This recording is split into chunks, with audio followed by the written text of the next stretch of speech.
If you fight we will fight. যদি তোমরাও যুদ্ধ করো তাহলে আমরাও লড়ে যাব। ডোনাল্ড ট্রাম্পের কথা মতনই ইরানকে ইসলামাবাদে নিয়ে আসা হয়েছিল। কি জন্য জানেন? এইভাবে আমাদের হাত বেঁধে দেওয়া যায় না। যেটা তুমি যুদ্ধের মাধ্যমে করতে পারোনি সেটা আলোচনার টেবিলে এসে করতে চাইছো, হয় নাকি কখনো? একটা বৈঠক পুরোপুরি ফেল। সেই ফেল বৈঠকের জন্য এনাদেরকে ধন্যবাদ জানাচ্ছেন ডোনাল্ড ট্রাম্প। যুদ্ধ করে তারা ফেল হয়েছে, ব্যর্থ হয়েছে, আমাদের পরমাণু কর্মসূচি তারা আটকে রাখতে পারেনি, সেটা যদি এখন এসে তারা আলোচনার টেবিলে এসে আমাদের শর্ত চাপিয়ে দেয়, আমরা কেন মানব? একটু আপনাদের ভুল অনেক কিছু ঘটিয়ে দিতে পারে। যেটা অত্যন্ত কুরুচিকর, তিনি অকপটে এটা বলেছেন এবং আমরা ব্লকেটের শিকার হয়েছি, এবং যখন আমরা মানিনি তখন আমাদেরকে প্রতিরোধ করা হয়েছে ইসলামাবাদে। আসলে এই মধ্যস্থতাকারী হিসেবে কাজ করার জন্য পাকিস্তান কিন্তু অনেক টাকাই ইনকাম করে নিয়েছে ইতিমধ্যেই। সবচেয়ে বড় উত্তপ্ত হয়ে উঠবে এই স্ট্রেট অফ হরমুজ। এই স্ট্রেট অফ হরমুজকে ঘিরেই আগুন জ্বলে উঠবে আগামী দিনে।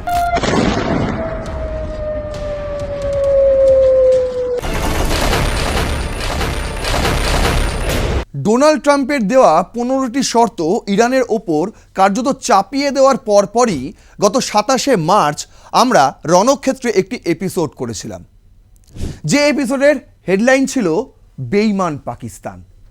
সেখানে বেশ কয়েকজন এসে আমার দ্বিমত পোষণ করেছেন।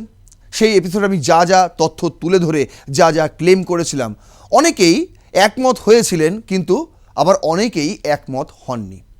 তারপরেও যখন আমি এই পাকিস্তান, বিশেষ করে তারা মিডিয়েটরের ভূমিকা পালন করার পর যখন পাকিস্তানকে আমি দালাল হিসেবে কটূক্তি করেছিলাম, ঠিক তারপরেও অনেকে আমার সঙ্গে দ্বিমত পোষণ করেছিলেন। বলেছিলেন যে ভারতের সহ্য হচ্ছে না, তাই পাকিস্তান মধ্যস্থতাকারী হিসেবে কাজ করলে এটা ভারত কুনজরেই দেখে, আর সেই কারণেই ভারতীয় সাংবাদিক, তাই তিনিও ভারতের কূটনীতির চালেই কথা বলবেন, এটাই স্বাভাবিক। আসলে তা নয়, এটা তো খানিকটা বাস্তব, আপনারা মানতেই পারেন, কোনো অসুবিধা নেই। কিন্তু পাকিস্তান আসলেই তারা মিডিয়েটরের ভূমিকা পালন করেনি, তারা অ্যাকচুয়ালি কুরিয়ার বয়ের ভূমিকা পালন করেছে। কুরিয়ার বয় দেখেন না, এখন অর্ডার করে দিলে বাড়িতে এসে দিয়ে যায় জিনিসপত্র। দেখেন না পিয়নদের কি কাজ ছিল আগে, তারা কি করতো? তারা এর মেসেজ তাকে দিয়ে আসতো, আবার তার মেসেজ তাকে দিয়ে আসতো। এই ভূমিকাই পালন করেছে পাকিস্তান। যদি পাকিস্তান সত্যিকারের মধ্যস্থতাকারীর হিসেবে ভূমিকা পালন করত, তাহলে এই যে শান্তি চুক্তি বৈঠক, এই বৈঠকের একটা নির্যাস বেরোতো, একটা সমাধান সূত্র বেরোতো। কখনোই এই বৈঠকের পর আবার নতুন করে যুদ্ধের দামামা বাজতো না স্ট্রেট অফ হরমুজে। মনে করে দেখুন, এই কথাও আমি অনেক দিন আগে বলেছিলাম, যখন 8ই এপ্রিল বলা হয়েছিল যে যুদ্ধবিরতি শুরু হলো 2 সপ্তাহের জন্য। তখনই আমি বলেছিলাম এই যুদ্ধবিরতি যদি কার্যকর না হয় তাহলে সবচেয়ে বড় উত্তপ্ত হয়ে উঠবে এই স্ট্রেট অফ হরমুজ। এই স্ট্রেট অফ হরমুজকে ঘিরেই আগুন জ্বলে উঠবে আগামী দিনে। আর আজ দেখুন, সেই সমস্ত কথাই কিন্তু একদম পদে পদে মিলে যাচ্ছে। আর আজ আপনাদের প্রমাণ করে দেব যে পাকিস্তান শুধু বেইমানি করেনি, পাকিস্তান আরও একবার ইরানকে ইসলামাবাদে ডেকে বড়সড় ধোঁকা দিয়ে দিয়েছে। তার কারণ কি? তার কারণ পাকিস্তান শুধুমাত্র আমেরিকার রিপ্রেজেন্টেটিভ হিসেবে কাজ করেছে, আমেরিকার প্রতিনিধিত্ব করেছে, তারা কখনোই ইরানের প্রতিনিধিত্ব করেনি। কেন বলছি? তার কারণ যদি ইরানের প্রতিনিধিত্ব করা কোনো দেশ এই মধ্যস্থতাকারী হিসেবে ভূমিকা পালন করত, ওমান হতে পারত, কাতার হতে পারত, কিন্তু ডোনাল্ড ট্রাম্প সেই সমস্ত দেশকে চিহ্নিত করেননি। তিনি বরং একটা সুবিধাজনক জায়গায় বেছে নিয়েছিলেন। এবং ডোনাল্ড ট্রাম্প আসিম মুনির এবং শেহবাজ শরীফকে যা বিশ্বাস করেন, হতে পারে ওমান কাতারও এখন তাদের মিত্র দেশ, কিন্তু ওমান কাতারে ডোনাল্ড ট্রাম্পের সেই কায়েম নেই। না হলে ডোনাল্ড ট্রাম্প বলতে পারে সৌদি আরব প্রসঙ্গে, তার প্রিন্স প্রসঙ্গে বলতে পারেন যে আমি ভাবিনি কখনো সে আমার এসে পদলেহন করবেন, আমার পেছনে এসে চাটাচাটি করবেন। মানে এর থেকেও খারাপ ভাষায় তিনি বলেছেন, আমি খুব অল্প ভাষায় আপনাদের বললাম। তিনি বিশ্বাস করেন না এই মধ্যপ্রাচ্যের দেশগুলোকে বিশ্বাস করেন না, তিনি বিশ্বাস করেন কাকে? আসিম মুনির এবং শেহবাজ শরীফকে। এবং সেই জন্য ডোনাল্ড ট্রাম্পের কথা মতনই ইরানকে ইসলামাবাদে নিয়ে আসা হয়েছিল। কি জন্য জানেন? ইরানকে ইসলামাবাদে নিয়ে আসা হয়েছিল এই কারণেই যে যতক্ষণ ইরানের প্রতিনিধিরা ইসলামাবাদে থাকবে, বৈঠক চলবে, ততক্ষণে ওদিকে লেবানন এবং এদিকে মধ্যপ্রাচ্যে ইরানের বিরুদ্ধে একদম বড়সড় যুদ্ধ প্রস্তুতি তৈরি হয়ে যাবে। এটাই ছিল মেন চাল। কিন্তু ইরান সেই ফাঁদে পা দেয়নি। ইরানই সবার আগে 21 ঘন্টা অনেকেই বলছে, কিন্তু ইরানই সবার আগে এই বৈঠক ছেড়ে বেরিয়ে আসে। তারপর জেডি ভান্স, উইটকফ, কুশনার তারাও ইসলামাবাদ ছেড়ে মার্কিন যুক্তরাষ্ট্রের পথে রওনা দেয়। কিন্তু কি নির্যাস হলো এবং এর পরবর্তী পদক্ষেপ, পরবর্তী ধাপে ইরান মধ্যপ্রাচ্য যুদ্ধ ঠিক কোন পথে এগিয়ে যাবে, চলুন সেটাই আজকের এই এপিসোডে আলোচনা করব। চলুন শুরু করছি রণক্ষেত্র। আপনাদের সঙ্গে রয়েছে আমি নারায়ণ। আজ আমাদের হেডলাইন যে ইসলামাবাদে দুতরফে দুটো কথা হয়েছে। একদিকে মার্কিন যুক্তরাষ্ট্রের কথা এবং পাকিস্তানের কথা মিলে গেছে। তারা বলছিল ইরানকে যে ইউ সিজ আই ফায়ার, তোমাদের জন্য এটা বিরতি, আমাদের জন্য এটা যুদ্ধ। আর সেই কারণেই পাকিস্তান, মনে নেই মধ্যপ্রাচ্যে তারা এক স্কোয়াড্রন F-16 মোতায়েন করে দিয়েছে। 1300 না 13,000 বলা হচ্ছে ট্রুপস তারা মধ্যপ্রাচ্যে ইতিমধ্যেই পাঠিয়ে দিয়েছে। কি কারণে? তার কারণ হচ্ছে পাকিস্তান প্রথমেই বলেছিল এই বৈঠকটা মেক অর ব্রেক। যদি ব্রেক হয়েছে তারপর আসল গল্প শুরু হবে। সেই গল্প কিন্তু ইতিমধ্যেই শুরু হয়ে গিয়েছে। স্ট্রেট অফ হরমুজে মার্কিন রণতরী প্রায় পৌঁছে গিয়েছে। কিন্তু দেখুন তাদের কথায় রাজি হয়নি ইরান। ইরান বলেছে যে if you fight we will fight, যদি তোমরাও যুদ্ধ করো তাহলে আমরাও লড়ে যাব। আজকের আমাদের হেডলাইন হচ্ছে এটাই। এবং ইরানের শেষ মুহূর্তে তাদের কি জবাব, সেটাও আজকের এই এপিসোডে আপনারা জেনে যাবেন। চলুন প্রথমে বুঝতে হবে যে ইসলামাবাদে অ্যাকচুয়ালি কি হলো। অ্যাসোসিয়েট প্রেস, আমি আজকে কোনো ভারতীয় মিডিয়া থেকে খবর নিইনি, কোনো রেফারেন্স নিইনি, কোনো ভারতীয় মিডিয়া নেই। আমি নিয়েছি অ্যাসোসিয়েট প্রেস, মার্কিন মিডিয়া। আমি নিয়েছি Iranian press, Tajnim news agency থেকে খবর। সমস্তটাই মার্কিন এবং ইরানের দুটো মিলিয়ে মিশিয়ে আমি আজকের রেফারেন্স আপনাদের সামনে তুলে ধরবো। কোনো ভারতীয় মিডিয়া এর মধ্যে নেই, কথা দিচ্ছি। বলছে US military says it will be blockade Iranian ports after ceasefire talks ended without agreement. Ceasefire talk শেষ হয়ে গেছে কিন্তু কোনো রকম চুক্তি হয়নি। আর এরপরেই ইউএস মিলিটারিস এবং ডোনাল্ড ট্রাম্প তারা হুমকি দিয়েছে যে এইবার আমরা কি করব, যে ইরানিয়ান পোর্ট থেকে যে সমস্ত জাহাজ হরমুজ প্রণালী দিয়ে বেরোবে বা যাবে তাদেরকে আমরা ব্লকেট করব। সেটা আমরা শুরু করে দিচ্ছি। দেখুন বলছে president Trump said Sunday the US Navy would swiftly begin a blockade of ships entering or leaving the strategic Strait of Hormuz after US-Iran ceasefire talks in Pakistan ended without an agreement. কোনো রকম চুক্তি ছাড়াই যে Iran এবং আমেরিকার বৈঠক শেষ হয়েছে পাকিস্তানে, তারপরই প্রেসিডেন্ট ডোনাল্ড ট্রাম্প রবিবারই হুঁশিয়ারি দিয়েছেন যে এবার আমাদের ইউএস নেভি কোথায় যাবে? হরমুজ প্রণালীর দিকে যাবে। কি করতে যাবে? তার কারণ হচ্ছে ইরানের বন্দর থেকে যে সমস্ত জাহাজ তেল নিয়ে বেরোবে বা ইরানের বন্দরে যাবে কোনো জাহাজ, সেই সমস্ত জাহাজকে আমরা ব্লকেট করব। আর কি বলেছেন তিনি? ফক্স নিউজকে একান্ত সাক্ষাৎকারে তিনি বলেছেন যে এইবার আমরা সেই ভূমিকা পালন করব যেটা আমি এর আগে একটি সোশ্যাল ট্রুথে বলেছিলাম, যে কি ইরানের সভ্যতা ধ্বংস করে দেওয়া, পুরো সিভিলাইজেশন ধ্বংস করে দেওয়া। এইবার আপনারা দেখতে পারবেন এই সত্যিটা তিনি বলেছেন। পাশাপাশি এও বলেছেন তিনি যে হরমুজ প্রণালীর জন্য যারা ইরানকে যারা টোল ফি দিয়েছে সেই সমস্ত জাহাজগুলিকে ধরে ধরে চিহ্নিত করা হবে এবং তাদেরকে আসল উচিত শিক্ষা দেওয়া হবে। এই সমস্ত কথা তিনি বলে ফেলেছেন। তারপরে তিনি বলছেন US central command announce the blockade would involve all Iranian ports beginning on Monday at 10 a.m. EED or 5:30 p.m. in Iran to be enforced impartially against vessel of all nations. সমস্ত দেশের জাহাজকেই ব্লকেট করা হবে ইরানি time বিকেল 5:30 সোমবার থেকে, বলে দিয়েছে কারা? US central command. অন্যদিকে সেন্টকম তারা বলেছে যে না সমস্ত দেশের করা হবে তো ঠিকই, কিন্তু যারা ইরানের বন্দর থেকে তেল নিয়ে বেরোবে কিংবা ইরানের বন্দরে গিয়ে ঘাঁটি গাড়বে, সেই সমস্ত জাহাজকেই আমরা ব্লকেট করব। অন্যান্য দেশের বন্দরে যারা যাবে, যে সমস্ত জাহাজ যাবে, তাদেরকে আমরা ব্লকেট করব না। The traffic has been limited even in the days since the ceasefire. Marine Tracker says over 40 commercial ships have crossed since the start of the ceasefire. যদিও বলা হচ্ছে 8ই এপ্রিল সিজফায়ার ঘোষণার পর, কিন্তু এখনো পর্যন্ত 40টি কমার্শিয়াল শিপ এই হরমুজ প্রণালী পেরিয়েছে। হতে পারে তারা ইরানকে টোল ফি দিয়েছে, হতে পারে তারা ইরানের সঙ্গে কূটনৈতিক সমঝোতা করে এই স্ট্রেট অফ হরমুজ পেরিয়েছে। কিন্তু দেখুন, ডোনাল্ড ট্রাম্পের এই বক্তব্য আসার পর কিন্তু এবার অনেক জাহাজে সেখানে ব্লক হয়ে গেল এবং বলছে, এপি বলছে যে US blockade could further rattle global energy markets. যতটা সচল হচ্ছিল 8ই এপ্রিলের পর সেটা কিন্তু আরও গ্লোবাল এনার্জি মার্কেট কিন্তু আরও সংকুচিত হয়ে যাচ্ছে এই ডোনাল্ড ট্রাম্পের বক্তব্যের পরপরই। ক্রুড অয়েলের দাম আবার $100 উপরে উঠে গেছে। কি বলছে? Iran's revolutionary guard later said the state remained under Iran's full control and was open for non-military vessels, but military ones would get a forceful response, two semi-official Iranian news agency reported. তারা এখনো বলছে যে straight of Hormuz কিন্তু বেসামরিক জাহাজের জন্য এখনো খোলা রয়েছে, যে কেউ যেতে পারে। কিন্তু যদি মার্কিন যুক্তরাষ্ট্র ভাবে তারা সামরিক জাহাজ পাঠাবে স্ট্রেট অফ হরমুজের দিকে, তাহলে ফোর্সফুল রেসপন্স হবে, আমাদেরও খুব শক্তিশালী রেসপন্স হবে। কিভাবে হবে সেটা আমি আপনাদের আগামীতে দেখাচ্ছি।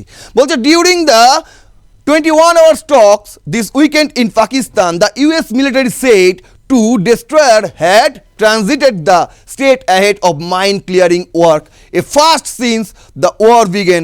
Iran denied it.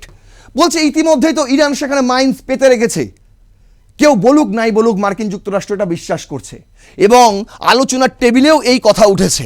ওঠার পরে সেখানে মার্কিন যুক্তরাষ্ট্রের তরফ থেকে বলা হয়েছে, মানে তারা তো মুখোমুখি কখনোই হয়নি, ইরান আর মার্কিন যুক্তরাষ্ট্রের প্রতিনিধিরা মুখোমুখি হয়নি। ব্যাপারটা কীরকম হয়েছিল? এই ঘরে বসেছিল ইরানের প্রতিনিধিরা এবং তার পাশের ঘরে বসেছিল মার্কিন যুক্তরাষ্ট্রের প্রতিনিধিরা। মাঝখানে আসিম মুনির এবং শেহবাজ শরীফ তাদের মানে দুজনের মধ্যে সমন্বয়ের কাজ করেছে, কুরিয়ার বয়ের কাজ করেছে। অ্যাকচুয়ালি এই যে ছবিটা রেখেছি না, দেখুন ফার্স্ট এই যে রেখেছি, কুরিয়ার বয়ের কাজ করেছে। এখানে কুরিয়ার রয়েছে, টপ সিক্রেট কিছু বিষয় রয়েছে, সেইগুলোকে নিয়ে যারা ইরানের কথা মার্কিন যুক্তরাষ্ট্রের কাছে নিয়ে গেছে এবং মার্কিন যুক্তরাষ্ট্রের কথা ইরানের কাছে নিয়ে গেছে। কখনোই পাকিস্তান ইরানকে এমনটা বলেনি যে আপনারা যে দাবি করছেন মার্কিন যুক্তরাষ্ট্রের বিরুদ্ধে, এটা আপনাদের অবৈধ দাবি, অনৈতিক দাবি, এই দাবি করা যায় না। পাকিস্তান কখনোই মার্কিন যুক্তরাষ্ট্রের প্রতিনিধিদের বলেনি যে তোমরা যে দাবি করছো ভাই ইরানের বিরুদ্ধে, সেই দাবিও অনৈতিক, এরকম দাবি মানা যায় না। তারা কখনোই এই ভূমিকা পালন করেনি। তাহলে কখন তাদের আমি কিভাবে মিডিয়েটর বলবো, কিভাবে বলবো? আমি একটা খালি আলোচনা বৈঠক ডেকে নিয়েছি আমার এলাকায়, তার জন্য 2 দিনের ছুটি দিয়ে দিয়েছি, 144 ধারা জারি করে দিয়েছি, সাধারণ মানুষকে বলেছি ধারে কাছে ঘেঁষবে না, সব এদিক ওদিক চলে যাও। এমন একটা জিনিস করার পরে সবার মানে বিশ্ববাসীকে দেখাতে চাইছি যে আমি তো মধ্যস্থতাকারী হিসেবে কাজ করছি। আসলে এই মধ্যস্থতাকারী হিসেবে কাজ করার জন্য পাকিস্তান কিন্তু অনেক টাকাই ইনকাম করে নিয়েছে ইতিমধ্যেই। আর তাদের কাজটা কি হয়েছে? টাকা কোথা থেকে পেয়েছে? মার্কিন যুক্তরাষ্ট্র, ইসরায়েল, সেখান থেকে তারা টাকা আমদানি করেছে। তাদের এখন অনেক ঋণ।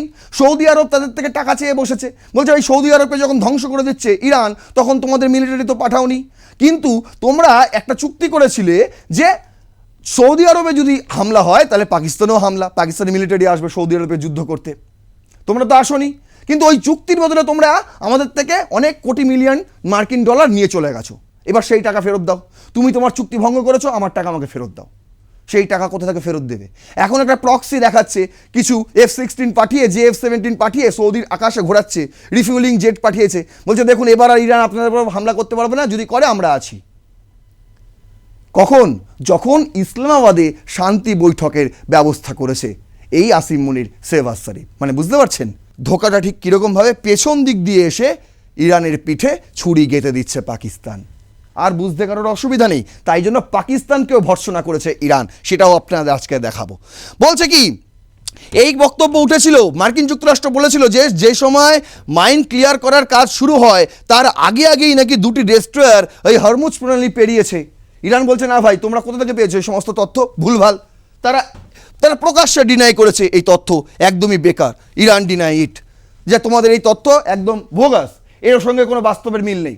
অন্যদিকে বলছে দেখুন, Trump said Tehran's nuclear ambitions were at the core of the talks failure. In comments to Fox News, he again threatened to strike civilian infrastructure. তিনি বলছেন যে ডোনাল্ড ট্রাম্প ফক্স নিউজকে যে সাক্ষাৎকার তিনি দিয়েছেন সেখানে তিনি বলছেন যে অ্যাকচুয়ালি তেহরানের নিউক্লিয়ার অ্যাম্বিশনই, নিউক্লিয়ারের উচ্চাকাঙ্ক্ষাই এই বৈঠক, পাকিস্তানের এই বৈঠক ম্যাচাকার করে দিয়েছে। কিন্তু ইরান এই বক্তব্য কিন্তু আবার নাকচও করছে। দেখুন, বলছে ইরানিয়ান পার্লামেন্ট স্পিকার মোহাম্মদ বাগের কালিবাফ, যিনি উপস্থিত ছিলেন বৈঠকে, তিনি who led Iran side in the talks addressed Trump in a new statement on his return to Iran, বলেছেন if you fight we will fight, যদি তোমরা যুদ্ধ করো তাহলে আমরাও যুদ্ধ করব। তোমাদের কথা মতন যে ইউ সিজ আই ফায়ার, এটা আমি মানছি না ভাই। তোমরা যুদ্ধ করে যাবে, আমি বিরতিতে বসে থাকবো, হয় না, এটা কখনোই হয় না। তাই if you fight we will fight, যদি তোমরা যুদ্ধ করো তাহলে আমরাও লড়াই চালিয়ে যাব। আর কি বলছে দেখুন, ওদিকে জেডি ভান্স কি বলছে দেখুন, বলছে we need to see an affirmative commitment that they will not seek a nuclear weapon, said vice president JD Vance leading the US side. তিনি বলছেন যে আমাদের এটা নিশ্চিত হতে হবে যে ইরান তাদের কোনো রকম পরমাণু অস্ত্র বানাবে না এবং আগামী দিনে এটা নিয়ে কোনো আশঙ্কা দেখা দেবে না, এটা আমাদের নিশ্চিত করতে হবে। যদিও Iranian negotiators could not agree to all US red lines, said US official who spoke on condition and anonymity because they were not authorised to describe positions on the record. This included Iran never obtaining nuclear open, ending uranium enrichment, dismantling major enrichment facilities and allowing retrieval of its highly enrichment uranium, along with opening the Strait of Hormuz and ending funding for Hamas, Hezbollah and Houthis rebels. বলছে ইউএসের যে red line সেটা Iran কিন্তু একমত হয়নি, যেখানে যেখানে তাদেরকে বলেছে প্রথমত হামাস, হেজবুল্লাহ, হুতি, এই সমস্ত তারা বলছে এগুলোকে জঙ্গি গোষ্ঠী, এই প্রক্সি গোষ্ঠীগুলোকে কোনো রকম ফান্ড করা যাবে না ইরানকে বলা হয়েছে। ইরান এই কথায় পাত্তাই দেয়নি। তাদের বলা হয়েছে তোমরা স্ট্রেট অফ হরমুজ খুলে রাখো, বলছে না যুদ্ধটা বন্ধ করলে আমরা খুলে রাখবো না। তাদেরকে বলা হয়েছে তোমরা নিউক্লিয়ার ওপেন বানাবে না, কোনো রকম ইউরেনিয়াম এনরিচমেন্ট করবে না, কিন্তু তারা বলছে আমরা তো এইসব করছি না। কিন্তু বক্তব্য একটা জায়গাতেই, ইরানিয়ান নেগোসিয়েটার্স যারা ছিল তাদের বক্তব্য যে আমরা কখনো পরমাণু কর্মকাণ্ড কর্মসূচি গ্রহণ করিনি, কিন্তু আমেরিকা যেটা চাইছে যে আমাদের ওপর একটা পরমাণু কর্মসূচি নিষেধাজ্ঞা চাপিয়ে দেওয়া, সেটাও তো হবে না ভাই। আমরা স্বাধীন রাষ্ট্র হিসেবে এটা আমাদের অধিকার রয়েছে যে আমরা পরমাণু শক্তিধর দেশ হতে পারি, এই অধিকার কারোর থেকে ছিনিয়ে নেওয়া যায় না। তাদের বক্তব্য এখানেই আটকে রয়েছে। তারা বলছে মেনে নিচ্ছে যে আমরা কোনোদিনও এই কর্মসূচি কোনোদিনও করিনি, কিন্তু এরকম নয় যে আগামী দিনেও করতে পারবো না। এইভাবে আমাদের হাত বেঁধে দেওয়া যায় না। যেটা তুমি যুদ্ধের মাধ্যমে করতে পারোনি সেটা আলোচনার টেবিলে এসে করতে চাইছো, হয় নাকি কখনো? হয়। এখানেই মতবিরোধটা প্রথম দেখা দিল ইসলামাবাদে এই চুক্তি বৈঠকে। আর দেখুন সেই কারণেই কিন্তু এই বৈঠক বানচাল হয়ে যায়। আরও কিছু বক্তব্য আপনাদের সামনে তুলে ধরেছি, এপি থেকেই নেওয়া হয়। তারা বলছে no word on what happens after ceasefire expire. Actually সিজফায়ারটা এখনও লাগু আছে কি না তা নিয়ে আমার সন্দেহ রয়েছে, কিন্তু তারপরেও বলছে 22শে এপ্রিল পর্যন্ত এই সিজফায়ার লাগু রয়েছে। কিন্তু তার মধ্যেই এটা হচ্ছে 1979 সালের পর থেকে সবচেয়ে বড় একটি ফেস টু ফেস টক হয়েছিল ইসলামাবাদে, যেখান থেকে কোনো রকম নির্যাস বেরিয়ে এলো না। দেখুন বলছে Iranian official said talks fell apart over 2 or 3 key issue, blaming what they call US overreach. মাত্র 2-3টি পয়েন্টের জন্য, 2-3টি ইস্যুর জন্য এই চুক্তি আলোচনা একটা জায়গায় যাচ্ছিল, সেখান থেকে পুরো একদম ছারখার হয়ে গেল, মানে মেঘ হতে হতে ব্রেক হয়ে গেল। কি বলছে Ghalibaf, who noted progress in negotiations, said it was time for the United State. তিনি একেবারে মার্কিন যুক্তরাষ্ট্রের কোর্টে বল ঢেলে দিয়েছে, বলছে এবার সময় হচ্ছে মার্কিন যুক্তরাষ্ট্রের। তার কারণ to decide whether it can gain our trust or not, তাদেরকে এবার সিদ্ধান্ত নিতে হবে যে তারা আমাদের বিশ্বাস করে হ্যাঁ কি না। আমরা তো বলে দিয়েছি যে আমাদের নেই এরকম কোনো পরমাণু কর্মসূচি, তারপরেও কেন তারা ওই একই জায়গায় আটকে আছে? কেন তারা বলছে যে আমাদের পরমাণু কর্মসূচি কোনোদিনও করা যাবে না? কেন? এটা তো আমাদের স্বাধীন একটা রাষ্ট্র হিসেবে তো আমাদের অধিকার, তাই না? দেখুন, ওদিকে পাকিস্তানের ফরেন মিনিস্টার ইসাক দার তিনি বলছেন his country will try to facilitate a new dialogue in the coming days. Iran said it was open to continuing dialogue, state run IRNA news agency reported. Ishaq Dar তিনি বলছেন যে আমরা আরও একটি নতুন আলোচনার জন্য আগামী দিনে তৎপর হয়েছি, মানে আরও একটি আলোচনা আমরা করাতেই পারি, কোনো অসুবিধা নেই। দেখুন, প্রথমত আমি বলে দিই এই জায়গাটায় যে হোয়াইট হাউস কিন্তু বলেছিল যে এই আলোচনা দীর্ঘায়িত হবে, হয়তো একদিনে হবে না, আরও অনেক দিন লাগবে, মানে একাধিক দিন লাগবে এই আলোচনার জন্য, দীর্ঘায়িত হবে। প্রথম দিন হয়তো মার্কিন যুক্তরাষ্ট্র শুধু পাকিস্তানের সঙ্গেই কথা বলবে, তার পরের দিন হয়তো ইরানি প্রতিনিধিদের সঙ্গে মুখোমুখি হবে, এরকম কিছু তারা একটা শিডিউল ছেপেছিল। যদিও ইরান সেটাকে একদম ফলস বলে অস্বীকার করেছে এবং ইরান অকপটে জানিয়েছে যে এরকম কোনো প্ল্যান তাদের মধ্যে নেই। তারা আলোচনা করতে গেছে, যতক্ষণ পর্যন্ত সমাধান সূত্র না বেরোবে তারা আলোচনা চালিয়ে যাবে। তাই বলে এরকম নয় যে একদিন এর সঙ্গে তারপরের দিন তার সঙ্গে এরকম কোনো আলোচনা হবে না, একেবারেই টানা আলোচনা হবে, যতক্ষণ হবে, যতক্ষণে শেষ হয়ে যাবে। এটা কিন্তু ইরানের বক্তব্য ছিল। আর সেই কারণে হোয়াইট হাউস কেন এটা বলেছিল তার কারণ জানেন? তার কারণ হচ্ছে ওই যে আমি প্রথমেই বললাম, ইরানের প্রতিনিধিদের আলোচনায় ইসলামাবাদে আটকে রেখে ওদিকে ইরানকে ঘেরার একটা কাজ চলছিল, যেটা ইরান নিজেই ব্যর্থ করে দিয়েছে। তাই তারা বলছে যে আমরা আরও একটি আলোচনা করার জন্য মুখিয়ে রয়েছি। ইরানও নাকি কন্টিনিউ আলোচনা চায়, এমনটাই নাকি IRNA নিউজ এজেন্সি রিপোর্ট করেছে। এটা কার কথা? ইসাক দারের কথা। অন্যদিকে an Iranian diplomatic official speaking on conditions of anonymity because of the sensitivity of closer door talks denied that negotiations had failed over Iran's nuclear ambitions. তারা বলছে না ভাই, পরমাণু নিয়ে তো কোনো আলোচনা বিগড়ায়নি, ইরানের পরমাণু কর্মসূচি নিয়ে আলোচনা বিগড়ে যায়নি, যেটা ডোনাল্ড ট্রাম্প দাবি করছে। বরং ইরানের দাবি অনুযায়ী লেবাননকে নিয়েই কিন্তু এই আলোচনা বিগড়ে যায়। তারা বলেছিল লেবাননকে যুদ্ধবিরতির আওতায় আনতে এবং ইসরায়েল যে প্রতিনিয়ত লেবাননে হামলা চালিয়ে যাচ্ছে সেটা পুরোপুরি ফুল স্টপ করতে, তাতে কিন্তু মার্কিন যুক্তরাষ্ট্র রাজি হয়নি, মানে পাকিস্তান রাজি করাতে পারেনি। ইরান তো সরাসরি কথা বলেনি, পাকিস্তানের ওই আসিম মুনির সেবাজ শরীফ কুরিয়ার বয়ের কাজ করেছে, বারবার আমি বলছি। অন্যদিকে দেখুন, inside Iran there was new exertions and anger after months of unrest that began with nationwide protest against economic issues and then political ones, followed by weeks of sheltering from US and Israeli bombardment. যে Iran এতদিন পর্যন্ত আপনারা দেখেছেন এই যুদ্ধ শুরু হওয়ার আগে সরকার বিরোধী মনোভাব হয়ে গিয়েছিল এবং তারা বিক্ষোভে নেমেছিল, দ্রব্যমূল্যের দাম এইভাবে লাফিয়ে বাড়ছিল, তার প্রতিবাদ তারা করছিল। এখন তারা ইসরায়েল এবং ইউএসের এই বোম্বারমেন্টের কারণে তারা এখন IRGCর পাশে এসে দাঁড়িয়েছে, সরকারের পাশে এসে দাঁড়িয়েছে, সুপ্রিম লিডার মোস্তফা খামেনির পাশে এসে দাঁড়িয়েছে। এই পরিবর্তনটা কিন্তু ইরানের হয়ে গেছে। আর যখন ইরানে এরকম একটা অচলাবস্থা চলছে, তখন বলছেন মোহাম্মদ বাগের কারামি, তিনি বলছেন যে we have never sought war but if they try to win what they fail to win on the battlefield through talks but absolutely unacceptable. সেই জন্য এই যে মোহাম্মদ বাগের কারামি বলছে যে আমরা যুদ্ধ কখনোই চাইনি, আমাদের তো ভেতরেই এই অবস্থা, ইরানের মধ্যেই তো বিক্ষোভ তখন চলছিল যখনই যুদ্ধ শুরু হয়, তাই তো আমরা কখনোই যুদ্ধ চাইনি। কিন্তু তারা যদি ভাবে যে যুদ্ধ করে যেটা তারা অ্যাচিভ করতে চেয়েছিল, যুদ্ধ করে তারা ফেল হয়েছে, ব্যর্থ হয়েছে, আমাদের পরমাণু কর্মসূচি তারা আটকে রাখতে পারেনি, সেটা যদি এখন এসে তারা আলোচনার টেবিলে এসে আমাদের শর্ত চাপিয়ে দেয়, আমরা কেন মানব? তাহলে এতদিন যুদ্ধ কেন করলে? একদম যুক্তি দিয়ে কথা বলেছেন। যুদ্ধই যখন করলেন তাহলে আপনারাই পারতেন আমাদের ইউরেনিয়াম সমৃদ্ধকরণ কর্মসূচি ঠেকিয়ে দিতে, পারেননি। এত জায়গায় হামলা করার পরেও, সাউথ পার্সে হামলা করার পরেও আপনাদের এখনও মনে সন্দেহ রয়েছে। তাহলে যেই সন্দেহ আপনারা যুদ্ধ করে ক্লিয়ার করতে পারলেন না, সেই সন্দেহ কি করে আলোচনার টেবিলে এসে আপনারা ভাবছেন একটা শর্ত চাপিয়ে দেবো আর ইরান মাথা পেতে নেবে? এটা হয় কখনো? হয় না। আর সেখানেই আটকে রয়েছে এই আলোচনা। অন্যদিকে দেখুন, Ghalibaf mocks Trump's threat to naval blockade amid rising oil prices. Ghalibaf যে আলোচনায় উপস্থিত ছিলেন, যাকে এতদিন মার্কিন যুক্তরাষ্ট্র বলছিল যে ডোনাল্ড ট্রাম্প বলছিল যে আমাদের লোক, একেই আমরা বসিয়ে দেবো মোস্তফা খামেনির বদলে, তিনি এখন হাসাহাসি করছেন ডোনাল্ড ট্রাম্পের ওপর, যখন ডোনাল্ড ট্রাম্প বলেছে হরমুজ প্রণালী ব্লকেট করে দেবো।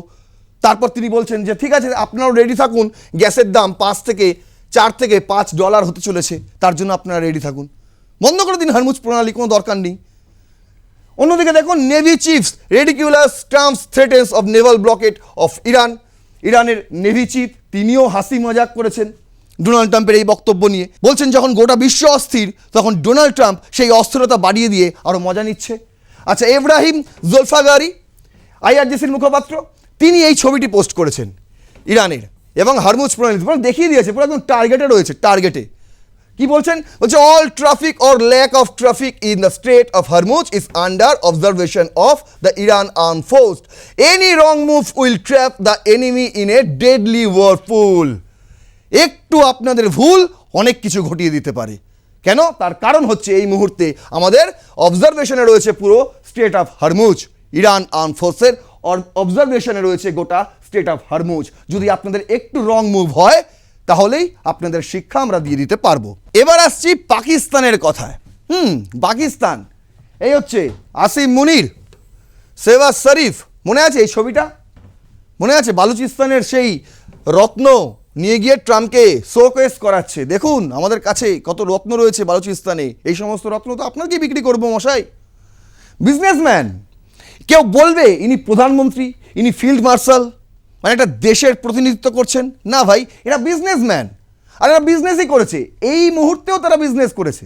এই যে চুক্তি করিয়ে দিয়েছে না, মানে চুক্তি আলোচনা করার জন্য ইসলামাবাদে, পুরোপুরি বিজনেস, কোনো সমাধান এলো না, মানে কোনো ফয়সালা হলো না। তারপরেও ডোনাল্ড ট্রাম্প তিনি বলছেন, একটা বিশাল বড় করেছেন, সোশ্যাল ট্রুথে বিশাল বড় একটা পোস্ট করেছেন, সেখানে সবাইকে ধন্যবাদ জানিয়েছেন। ঠিক আছে, শুধুমাত্র স্টেট অফ হরমুজের জন্য ইরানকে একটুখানি কটু কথা শুনিয়েছেন, কিন্তু এখানে তিনি জেডি ভান্সকেও ধন্যবাদ জানিয়েছেন, তার সঙ্গে স্পেশাল কনভয় স্টিভ উইটকফ এবং জারেড কুশনার, তাকেও ধন্যবাদ জানিয়েছেন। অন্যদিকে তিনি বলছেন, on the meeting that took place in Islamabad through the kind and very competent leadership of the field marshal Asim Munir and Prime Minister Shehbaz Sharif of Pakistan. They are very extraordinary men and continuously thank me for saving 30 to 15 million lives in what would have been a honored war with India. I always appreciate hearing that the amount of humanity spoken of is incomprehensible. তিনি সরাসরি আসিম মুনির এবং শেহবাজ শরীফকে কৃতজ্ঞতা জানাচ্ছেন, বলছেন তারা নাকি খুবই এক্সট্রাঅর্ডিনারি মানুষ এবং তারা যখন ইন্ডিয়ার সঙ্গে যুদ্ধে জড়িয়ে পড়েছিল সেই সময় 30 থেকে 50 মিলিয়ন মানুষের প্রাণ যেতে পারত ওই যুদ্ধে, কিন্তু সেই যুদ্ধ আমি থামিয়ে দিয়েছিলাম, সেই জন্য তারা কন্টিনিউয়াসলি আমাকে ধন্যবাদ জানিয়েছিল। ভাবুন, কথা হচ্ছে ইরান মধ্যপ্রাচ্য যুদ্ধ নিয়ে, তিনি চলে গেলেন সেই যুদ্ধের মানে বৈঠক করানোর জন্য, তাকে কৃতজ্ঞতা জানাতে গিয়ে তিনি টেনে নিয়ে আসলেন ভারত এবং পাকিস্তানের সেই অপারেশন সিন্দুরের কথা, যেখানে তার বক্তব্য অনুযায়ী মানে কাশ্মীর ইস্যু তো 1000 বছরের পুরনো সংঘাত ডোনাল্ড ট্রাম্পের কথা অনুযায়ী, এবং তার কথা অনুযায়ী এবার সেই অপারেশন সিন্দুরে নাকি 30 থেকে 50 মিলিয়ন মানুষের প্রাণ যেতে পারত। কেন ভাই? পাকিস্তান কি পরমাণু অ্যাটাক করতো? কেন প্রাণ যেতে পারত? এই আশঙ্কা কেন? নিজেই বলছেন সমস্যার কথা, আবার নিজেই বলছেন আমিই সমাধান করে দিয়েছি। কেউ বলেনি কিন্তু ওই সমস্যা হতে পারতো, কেউ বলেনি, ডোনাল্ড ট্রাম্প নিজে বলছেন। এবং ইরান মধ্যপ্রাচ্য থেকে ঘুরিয়ে তিনি এই শেহবাজ শরীফ এবং আসিম মুনিরকে কৃতজ্ঞতা জানাতে গিয়ে, ধন্যবাদ জ্ঞাপন করতে গিয়ে টেনে আনলেন ভারত যুদ্ধ, অপারেশন সিন্দুরের কথা। বুঝতে পারছেন কেন ধন্যবাদ জানাতে হচ্ছে? একটা বৈঠক পুরোপুরি ফেল, সেই ফেল বৈঠকের জন্য এনাদেরকে ধন্যবাদ জানাচ্ছেন ডোনাল্ড ট্রাম্প। কেন জানেন? তার কারণ এই ডোনাল্ড ট্রাম্পের কথাতেই তো সব কিছু হচ্ছে। তিনি ভেবেছিলেন একটা ভালো জায়গা, পাকিস্তানের মতন জায়গা হতেই পারে না যেখানে ইরানিয়ান প্রতিনিধিদের নিয়ে এসে একদম ভুল বুঝিয়ে ছেড়ে দেবো, কিছু করতেই পারবে না। আমাদের তো রয়েছে পোশাক গুন্ডা আসিম মুনির, শেহবাজ শরীফ, তারা ঠিক বুঝিয়ে দেবে, আর যদি বুঝতে না পারে ঘুষি টুসি চালিয়ে দেবে, কোনো ব্যাপার না। মানে হাতাহাতি নয়, কথার মধ্যে কূটনৈতিকভাবে। কিন্তু কূটনীতিতে ডোনাল্ড ট্রাম্প যে এখনও পিছিয়েই রয়েছেন সেটা প্রমাণ হয়ে গেল এই যে একটা ফেল বৈঠকের পর তিনি শেহবাজ শরীফ এবং আসিম মুনিরকে প্রশংসা করছেন, এখানেই হয়ে গেল। তিনি এই পোস্টে তিনি বলেছেন যে Iran will never have a nuclear weapon. কিন্তু ইরান তারা তো মানতে রাজি নয়, বলছে এখানে আমাদের ইরানে এখন এরকম কোনো ব্যক্তি নেই ডোনাল্ড ট্রাম্প যে আপনাকে ইয়েস স্যার বলবে, কেউ নেই। আপনি ভেবেছেন ভেনেজুয়েলা করবেন, করতে পারবেন না। দেখুন আরাকচি, যিনি ইসলামাবাদে ছিলেন নেগোসিয়েশন টিমে, তিনি হচ্ছেন ইরানের পররাষ্ট্রমন্ত্রী, তিনি কিন্তু ইসলামাবাদে এই ইউএস নেগোসিয়েশন ট্যাকটিক্স নিয়ে তার মতবিরোধ জানিয়েছেন এবং এখানে পাকিস্তানকেও তিনি এক হাত নিয়ে নিয়েছেন।